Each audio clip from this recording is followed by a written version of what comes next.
पंढरपूर तहसील कार्यालयातील पुरवठा विभागामध्ये 0 कर्मचारी अत्यंत मुजोर झालेले असून शासनानं MPC मार्फत या ठिकाणी नियुक्त केलेले कर्मचाऱ्यांना सुद्धा ते काम करू देत नाहीत।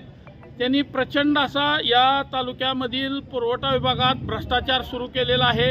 अनेक रेशन कार्ड बदलणे, नावामध्ये तफावत करणे, अंत्योदय योजनेतील जिल्ह्यामध्ये कुठेही परवानगी नसताना अंत्योदय योजनेतील नवीन कार्ड तयार करणे व अशा अनेक प्रकार या ठिकाणी पंढरपूर तहसीलच्या पुरवठा विभागाच्या कर्मचाऱ्याच्या माध्यमातून होत आहेत।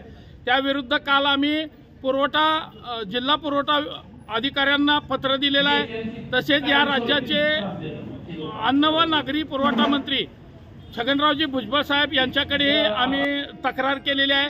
परंतु अनेक दिवसापासून तक्रार करून सुद्धा या ठिकाणचे पुरवठा अधिकारी 0 कर्मचाऱ्यांवरती शासनाच्या सर्व कागदपत्र हाताळणे, लॉग इन करणे असे प्रकार करत असून पुरवठा निरीक्षकांना सुद्धा ते लॉग इन देत नसल्याने हे मुजोर झालेले कर्मचारी यांना तात्काळ खाजगी कर्मचारी यांना तात्काळ या